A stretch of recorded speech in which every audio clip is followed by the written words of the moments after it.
Right off the bat, I mean, it's a super controversial topic, obviously. Every single person has chimed in and given their opinions on it. So at this point, we feel like we have to, as much as we'd rather, honestly, kind of keep our podcast almost light. Like we like to have fun and things like that, but it's a topic that has to be discussed. The Bruins signed Mitchell Miller, who was a third-round draft pick of the Arizona Coyotes, who they renounced their rights to due to, and they're not allegations, they were proven, that he had bullied a special needs African-American child from second grade to then the last reported case was when he was in eighth grade as a 14-year-old. The details on it's terrible, right? And I'm pretty sure he admitted to all of it, so there's no like questioning things like that. The kid seems to have had an extremely troubled past, and by no means do we condone any of his actions in any way, shape, or form. Obviously, they're all terrible. And I think all three of us unanimously wish the Bruins did not sign him, but they did. So the Bruins went out and they signed Mitchell Miller. Why? I really don't know. We talked about this at length within our group chat. We really don't know. If the Bruins have any area of their prospect pool that has depth, it's defense. It's the defense. Yep. It really makes no sense. The only thing this does on the surface right now in Boston is create unneeded controversy, unneeded distractions. And for the a millionth time, I say, what the fuck are you doing, Don Sweeney? At the same time, I will not condone someone for life over something they did as a child. Condemn someone for life. Exactly, that's what I meant. Sorry. Condemn someone for life over something they did as a child. I do believe in second chances in this world, and I do believe in rehabilitation. If the Bruins feel he has been rehabilitated and will continue to rehabilitate under their watchful eye, then I will accept the reality that he is going to be a part of the organization. I'm not happy about it, but at the same time, there's this overarching thing that I feel in life, and that's that people can change, and they can change for the better through education. And I hope that is the path that Mitchell Miller takes. And if not, if there's the smallest sign of any disrespect, anything while he's a member of this organization, I think that's it. Like it should be a 0 strike policy. Half a strike and you're out. And again, I wish they didn't sign him, but they did. So I think we need to look at this from an 1,000-foot view and say, okay, let's see where this goes now. Because none of us are in positions of power to be making these calls. I don't know if you guys have anything else on that, or you want to move to more positive topics. I mean, I feel like for context purposes, like everybody should go and kind of do some research of their own on the topic, because we kind of skipped over a bunch of stuff and some details, and everybody can make their own choice. But I also think it's interesting that a lot of the comments you're seeing from some like NHL insiders and some people within the Bruins organization is they were not the only team. There were other teams involved who were getting ready to sign him. The Bruins were the ones who decided, screw it, we're going to be the ones to do it. And I mean, if you take him being kind of a shitty human being aside, his hockey statistics are good. So, I mean, it makes sense in that regard as to why a team would do it. But in our shoes, there really has been no legitimate proof or things that Miller has done to quote unquote rehabilitate his actions. That's what makes it harder, right? It's like you look at it and you're like, guys, what the fuck? Like all you're looking for, like from me, like he's accepted that he's done it. Okay, you check that box. You've admitted that you did it. You took your punishment. You were convicted for it in Canada. Now I'm looking for your penance. Your change, and we haven't seen that. And you're right. Like that's my original reaction was kind of like, all right, he was a kid. Like, come on. And then you look and you read into it, and you're right. It's like, dude, like do anything, man. Like do anything to try to like show that you've changed. And by what I can find and what I saw following the situation, he hasn't. And it's like it's almost a blind trust in your organization to be like, let's see what he can do. And they keep mentioning, there's a lot of on and off ice programs and ways that he can work with the team on this kind of topic. Like, okay, so with all this lip service coming from the Bruins and Miller, like, what was the point of really signing him? Was it in hopes that you're gonna like revitalize this prospect and it'll be like a great story? Well, that completely backfired because people in droves are sending emails and writing nasty social media posts about. How about the players themselves? He would not be accepted in that locker room right now. Right. That's the thing. You saw Bergeron, you saw Foligno, they all spoke out about it. And then my big thing is Gary Bettman saying how he's not eligible to play in the NHL. So if he's never cleared to play in the NHL, he did say that. He said it, but it's been proven. Like the NHLPA said it's not true. But I know exactly, Kevin. It's a good point. Like, but it's like, coming out with that, it's like, why didn't the Bruins check that box? I think that was some posturing on I do too. On the stance of the league. I do too.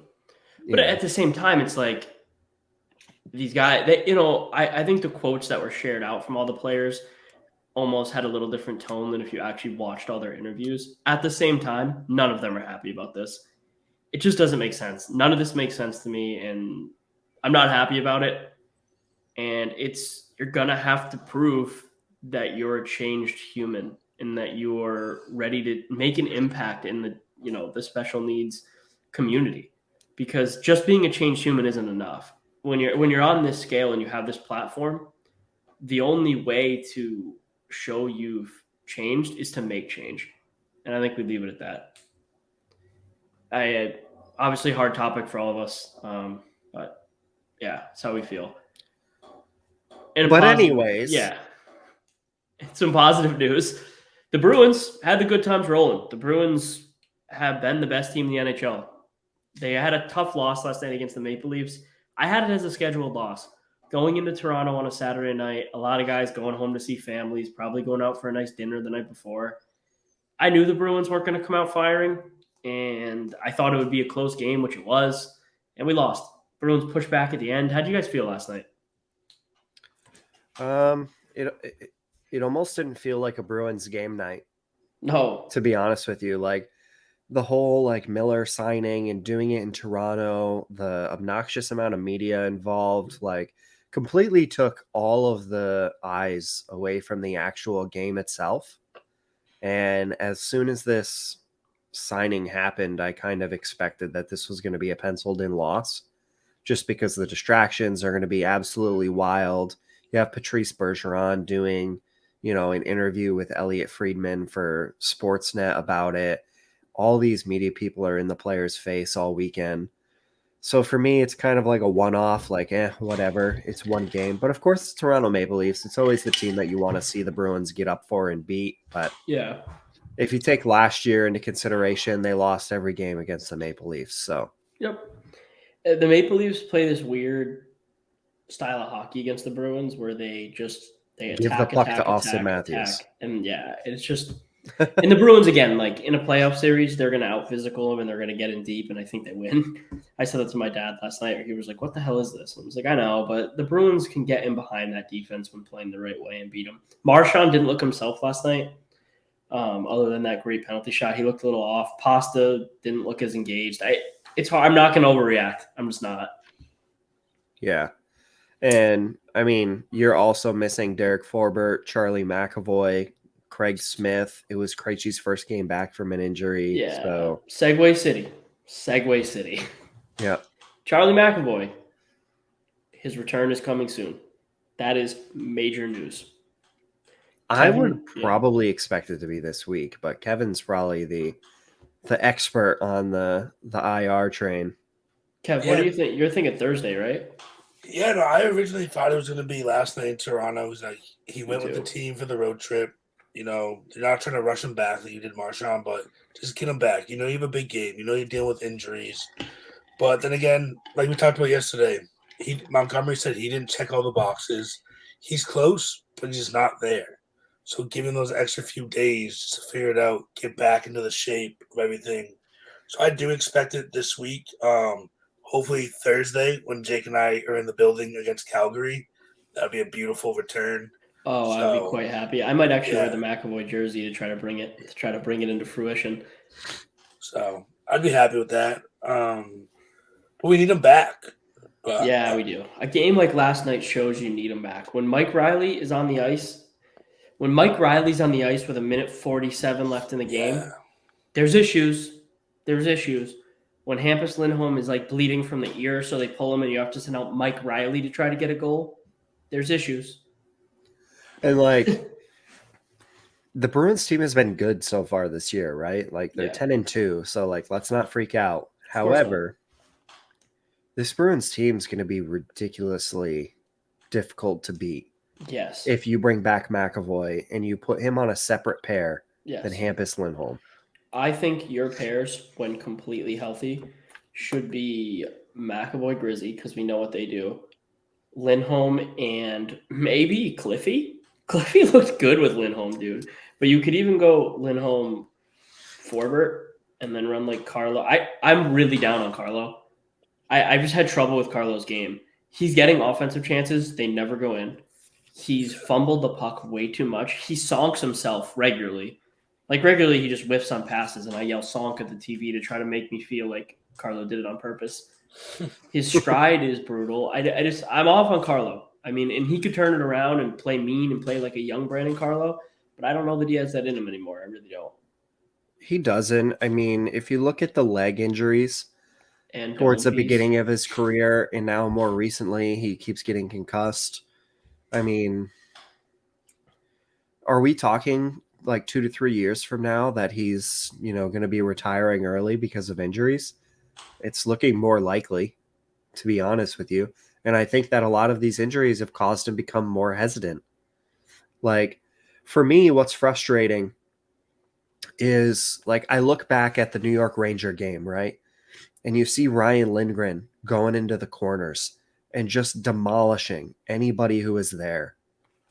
It absolutely drives me nuts when you see Carlo go into the corner and slow up and put his hand out to touch the guy into the boards. Like, I don't want to hurt you, but I'm here. Yeah, we need Forbes back. Forbes and Cliffy. But that's the thing. I kind of want Forbes and Cliffy together because they're a murder squad. They really are. So it's like if you run Carlo, Lindholm, well, obviously McAvoy, Grizzly, Carlo, Lindholm, Forbert, Clifton, you have pretty good D pair. And Zaboral's your guy who's rotating in and out through those positions. Strollman, don't know why you're here, but okay.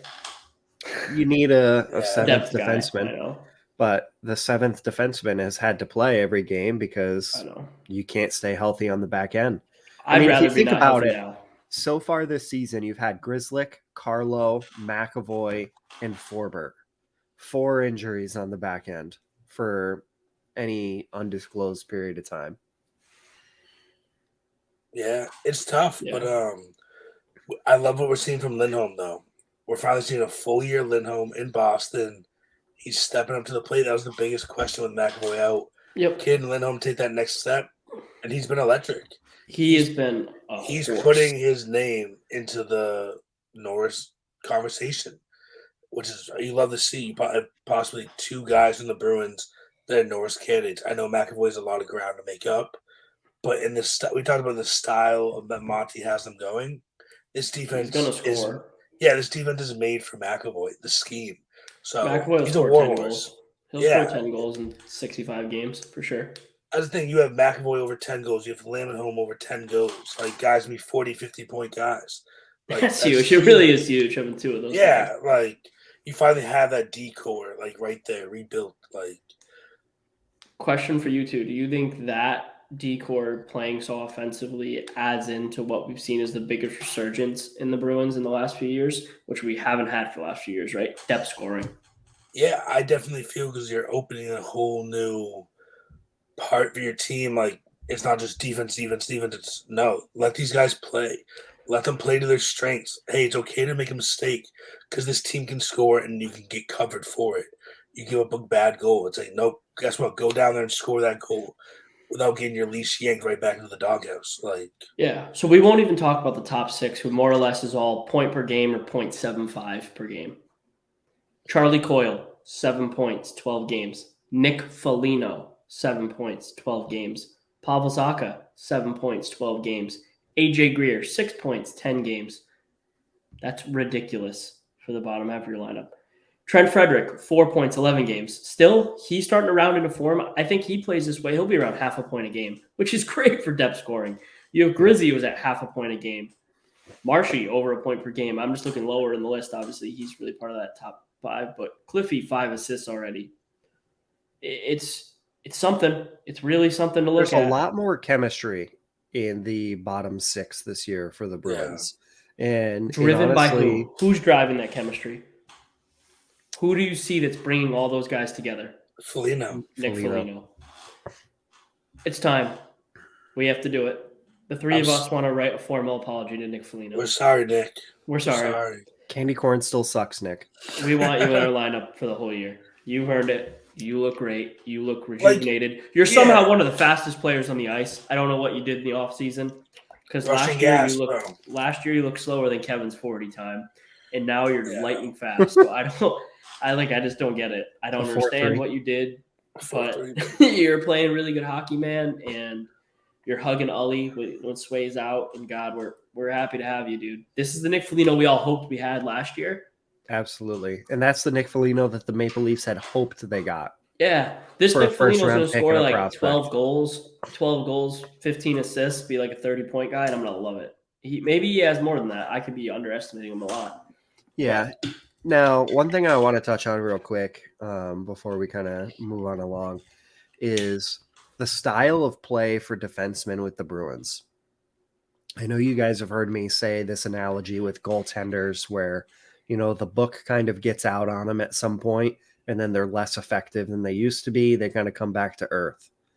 I feel like the Bruins' overall game is in that area. Yeah. Like they're playing a whole new game that nobody's ever experienced from them before. And once there's a lot of tape and teams have played them once or twice, they're going to adjust to the style of defense that they need to play against the Bruins. And then you're going to slowly see them kind of come back to earth a little bit. I think that I don't know how easily they'll stop the Bruins offense, but I think they will find easier ways to score on us in this style until McAvoy comes back and we rebuild the defensive structure around him, which will happen, but there's going to be a little weird flux there, I agree, where the Bruins are going to lose a couple games, and that's going to happen. Mm-hmm.